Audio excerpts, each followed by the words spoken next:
Olá, eu sou André Mendes Moreira, advogado tributarista, mestre e doutor em Direito Tributário.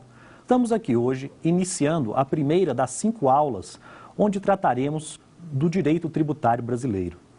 Inicialmente, serão estudados os princípios constitucionais tributários e a forma de organização dos tributos no Brasil, quais são as espécies de tributos, de acordo com a doutrina, com a jurisprudência e as suas principais características.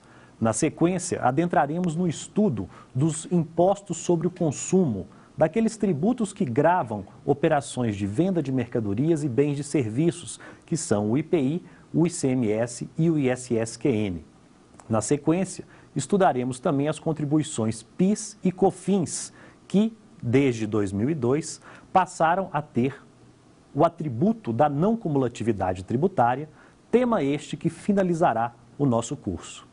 Para assistir nossas aulas, estão aqui 3 alunos de Direito, aqui de Brasília, Dr. Edgar, doutora Eliana e o Dr. José Luiz, que participarão com suas dúvidas.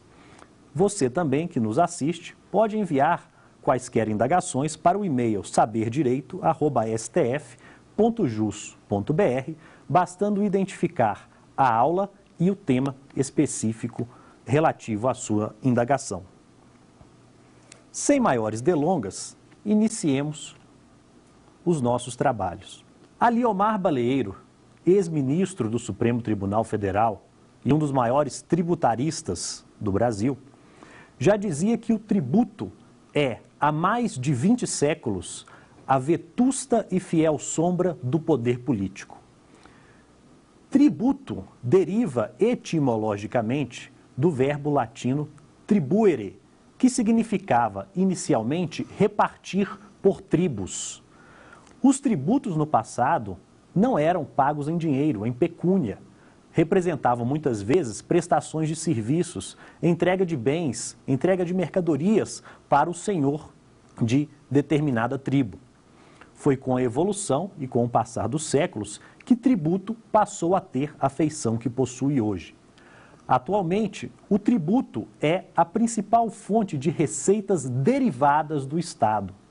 Receitas derivadas são aquelas nas quais o Estado, de forma coativa, de forma compulsória, transfere do patrimônio do particular para o seu riquezas com o intuito de custear os bens públicos, os serviços públicos, enfim, a vida em sociedade. Receitas derivadas não se confundem com receitas originárias. Receitas originárias são auferidas pelo Estado a partir da exploração de seus próprios bens e da prestação de serviços realizada pelo próprio Estado. Exemplo, aluguéis de bens públicos, um imóvel estatal alugado para o particular que gera receitas originárias para o Estado.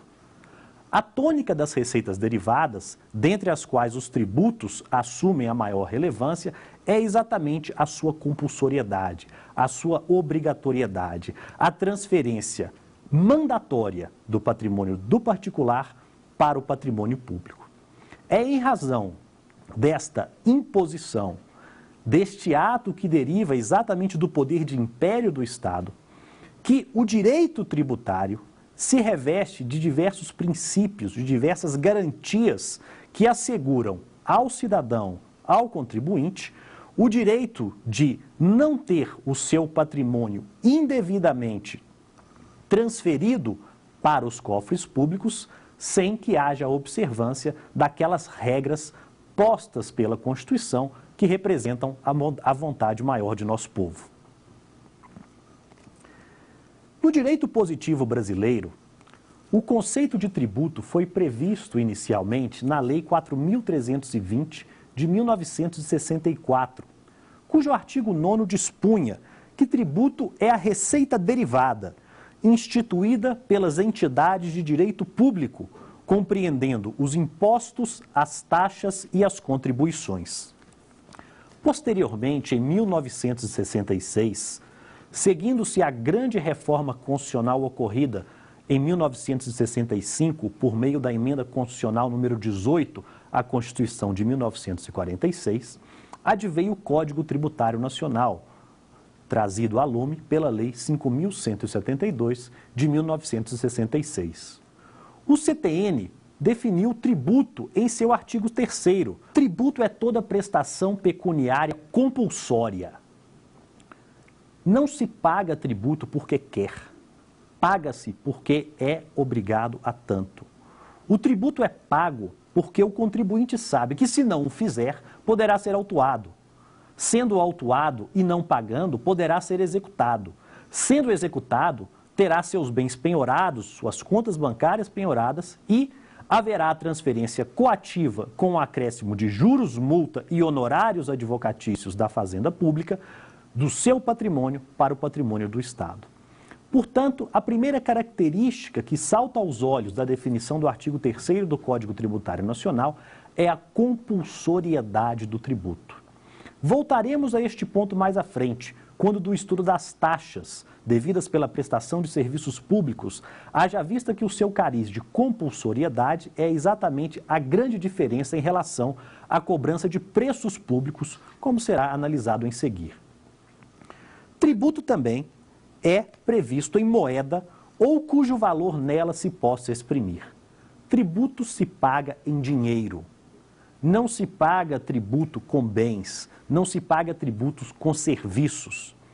A única hipótese de extinção do crédito tributário mediante a oferta de algum bem pelo particular é a dação em pagamento de bens imóveis, que, todavia, precisa estar previamente autorizada por lei e se aplica apenas a casos específicos e pontuais.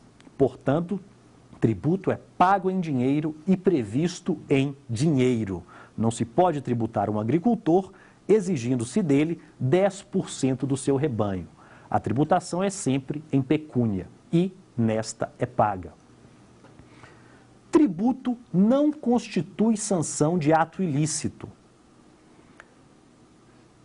Todas as atividades que sofrem a incidência do tributo geram para o Estado o direito de cobrar do particular determinado valor.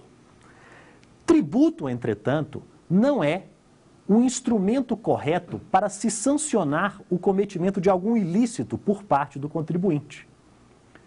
Se determinado cidadão avança o sinal de trânsito, ele não é apenado e não pode ser com um IPVA mais elevado, haja vista seu comportamento indevido no trânsito.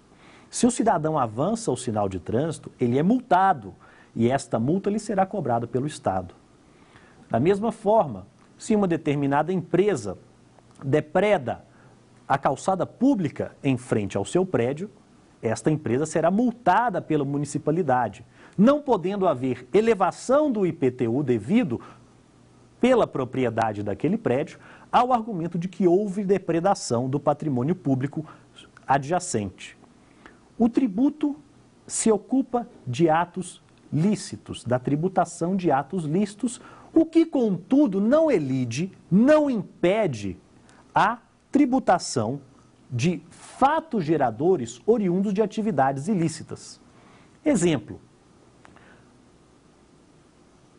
um determinado médico que esteja com sua inscrição para clinicar suspensa pelo Conselho Regional de Medicina, continua exercendo sua profissão e auferindo rendimentos. Esses rendimentos serão tributados pelo imposto de renda, porque não é justo, fere o princípio da isonomia, sujeitar-se o médico que clinica com autorização do Conselho Regional de Medicina ao imposto de renda e não se sujeitar àquele que de forma ilegítima pratica a mesma profissão, exerce a mesma profissão praticando os mesmos atos, ao argumento de que se estaria tributando um ato ilícito que seria vedado pelo artigo 3º. Não é isso que objetiva este